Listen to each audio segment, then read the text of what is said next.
Joining me now to discuss the implications of ISIS potentially getting their hands on radioactive material is Director of Threat Information for the Center for Security Policy, Kyle Shideler. Hi, Kyle. Good to see you. Liz, good to be here. Where did this material most likely go, Kyle? I mean, I'm not a nuclear physicist here, but I can't imagine that radioactive material of this level of danger is just misplaced or lost unless it's stolen.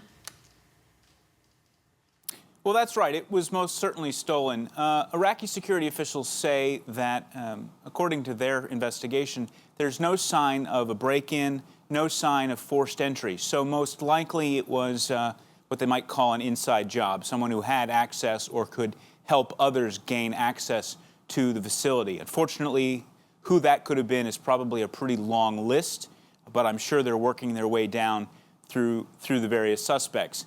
The issue of who would want the material, broader, still, there's a very viable black market for radioactive material. The FBI and other national security agencies have been working on cracking down on that black market for some time now. You may recall reports about a major black market out of Georgia, the country of Georgia, where they were selling iridium, such as this, which is the compound that went missing here, but also cobalt-60 and several other radioactive materials, all of which could be used potentially to build a dirty bomb. Now, you mentioned that the possibility of this being an inside job because there was no signs of anybody breaking in. What would the motive be here? Would this be a person that was planted by an outside entity, like a foreign government? Would it be someone that a government flipped and they want just for the money? Or would this be someone who wants to actually be the one to cause harm with the radioactive material? Well, in this case, I'm looking at the situation as it's currently unfolding in Basra. Basra is a southern Iraqi city. It's predominantly Shiite. And since the war against Islamic State, it has suffered from a great deal of instability caused by both Shiite militias that were brought in to help establish control, but also from criminal gangs and from fighting tribal families in the city. So it's been a city under a bit of instability. My best guess is, in all likelihood, this was a criminal theft. As I said, there's a viable black market for this.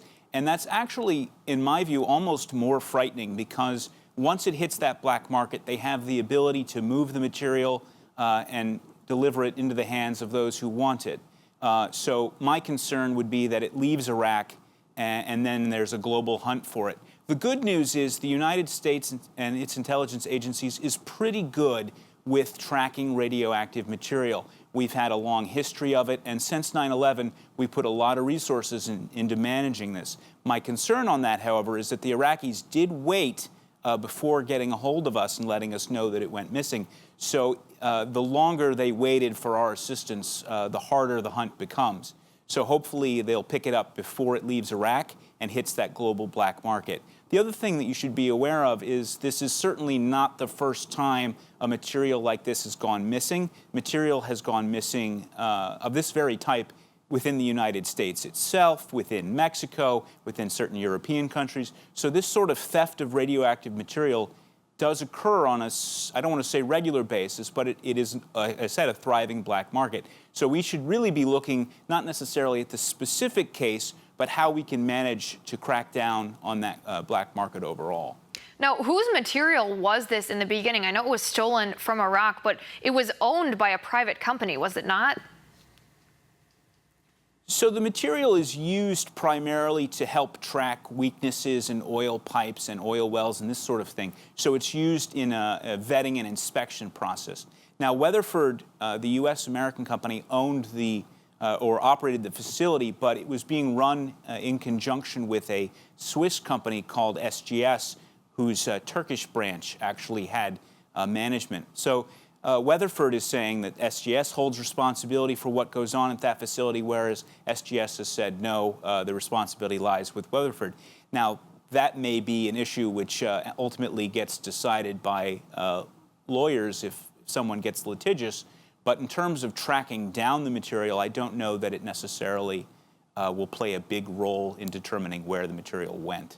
It won't help them track if it were an insider job, because it seems a little suspect to me that the company Weatherford, who does own this facility, said that they don't own, they don't operate, and they don't have any control over it. It seems to be a disparity there. Well, I have seen previous contracts Weatherford has done where they've used this type of material, and they do specify that the eventual owner of the facility has the ultimate responsibility for radioactive material. So this is something that they do consider before they enter into contracts of this sort to deal with this kind of material. My concern is most likely, I think probably it would have been a local employee.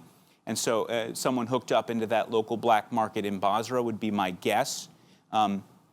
If it does hit the terrorist market, if it does end up in the hands of Islamic State, that's where we have a real concern, especially because of recent revelations that Islamic State has been working on manufacturing other weapons of mass destruction. And in this case, we're referring to mustard gas and other chemical weapons. So they do obviously have an interest in developing weapons of this type, and keeping them out of their hands would be ideal, certainly, in this case. But as I said, not the first time material of this sort has gone missing anywhere in the world. It happens with somewhat alarming regularity.